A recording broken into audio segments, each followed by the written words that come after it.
Welcome to Shimpi and mummy's kitchen. আর আজকে আমি দারুণ মজাদার একটা রেসিপি শেয়ার করব। আর আজকে আমি বানাচ্ছি বাঙালির স্পেশাল ঐতিহ্যবাহী একটা পিঠার রেসিপি।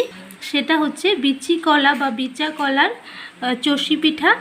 তো আজকে আমি সেই চষি পিঠা রেসিপিটা তোমাদের সঙ্গে শেয়ার করছি। আমার ভিডিওটা দেখো, ভালো লাগলে আমার ভিডিওতে একটা লাইক দিও, কমেন্টস করো। আর আমার চ্যানেলে যদি নতুন হয়ে থাকো, আমার ভিডিও যদি তোমাদের ভালো লাগে, তাহলে আমার চ্যানেলটাকে প্লিজ সাবস্ক্রাইব করে নিও।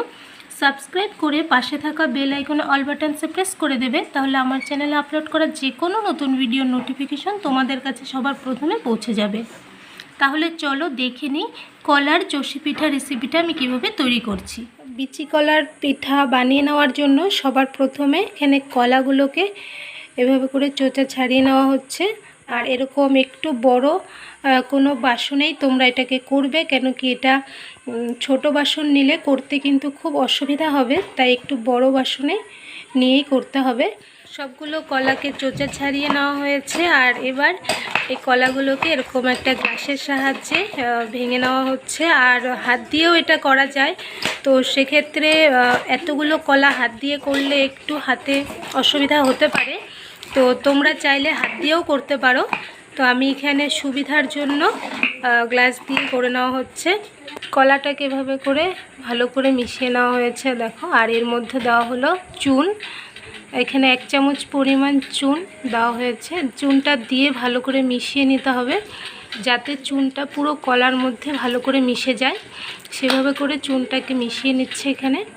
আর চুনটা দেওয়াতে দেখো কলার কালারটা কিন্তু একটু চেঞ্জ হয়ে গেছে, একদম সাদা নেই, কলার কালারটা একটু লালচে ভাব হয়ে এসেছে।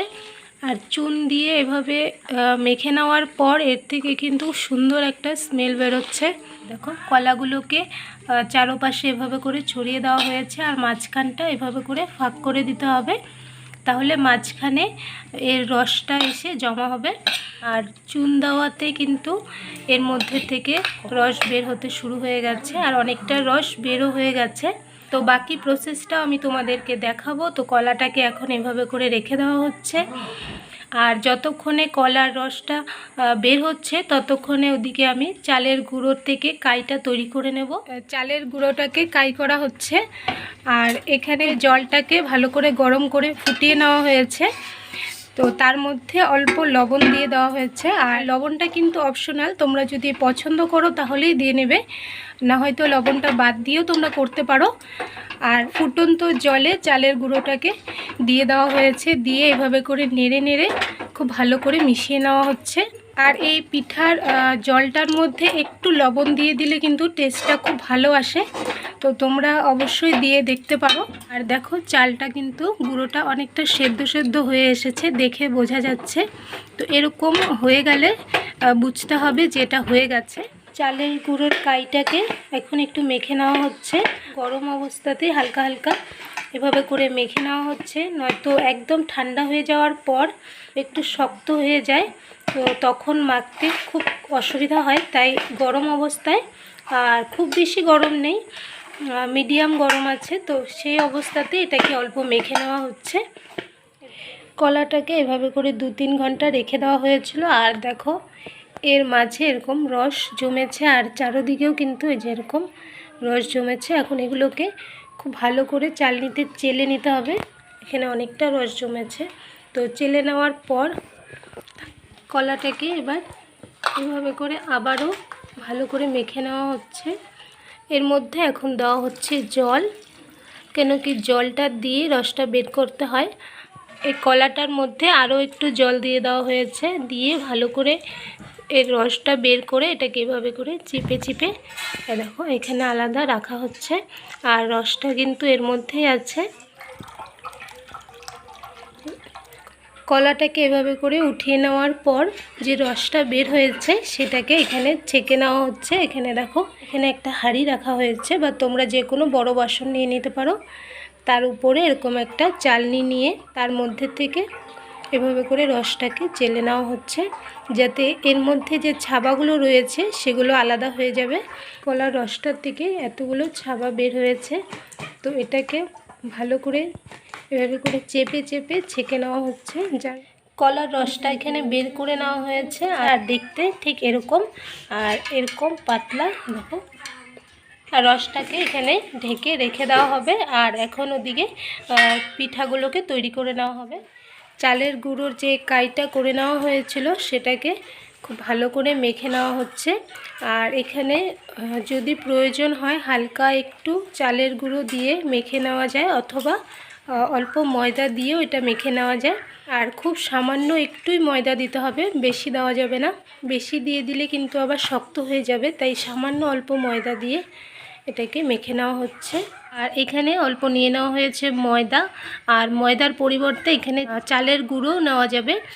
চালের কাইটার থেকে অল্প করে ছোট্ট করে একটা লেচি নিয়ে সেটাকে এভাবে করে লম্বা করে রোল করে নেওয়া হচ্ছে। এরকম করে যেখানে রাখা হলো এভাবে করে আরও তৈরি করে নেওয়া হবে। কিছু এরকম করে লম্বা লম্বা করে তৈরি করে নেওয়া হয়েছে। এখন এগুলোর থেকে অল্প করে এখানে নিয়ে নেওয়া হচ্ছে, আর এইভাবে করে হাতের তালুর সাহায্যে এরকম করে দেখো এইভাবে করে করা হচ্ছে। আর দেখো সবগুলো একই রকমভাবে তৈরি হচ্ছে। আর এখানে আমার সবগুলো চষিও বানিয়ে নেওয়া হয়ে গেছে। দেখো এখানে উঠিয়ে রাখা হয়েছে। আর চষিগুলো বানানোর পর এর মধ্যে যে এক্সট্রা ময়দাটা ছিল সেটাকে ঝেড়ে আলাদা করে নেওয়া হয়েছে। কলার রসটাকে এখানে জাল হওয়ার জন্য বসিয়ে দেওয়া হয়েছে। আর যত গরম হচ্ছে এর উপর থেকে এরকম হালকা সাদা সাদা ফেনা দেখতে পাচ্ছ।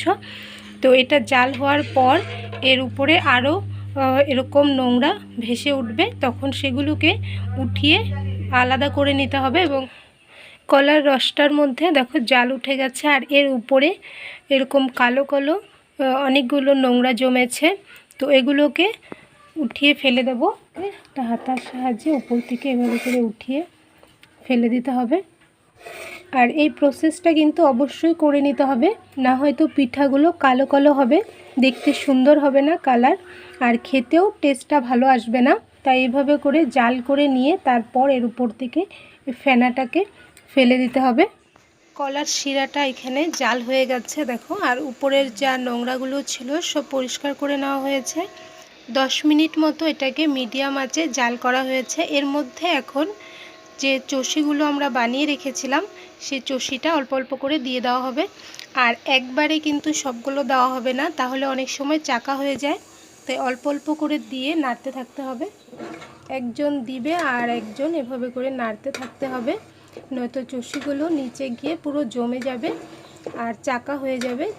আর দেখো যে চষিগুলো আগে দেওয়া হয়েছে সেগুলো সেদ্ধ হয়ে গেছে, আর সেদ্ধ হওয়ার পর এগুলো কিন্তু ভেসে উঠেছে।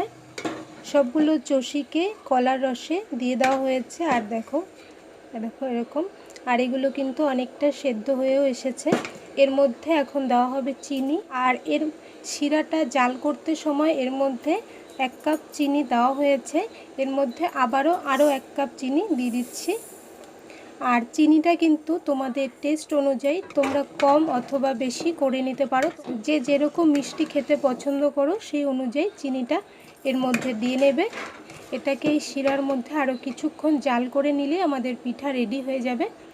কলার চষি পিঠা এখানে রেডি হয়ে গেছে। আর পিঠাটাকে আমি বাটিতে উঠিয়ে সার্ভ করে নিয়েছি। আর এর উপর থেকে আমি দিয়েছি অল্প ফ্রেশ ক্রিম।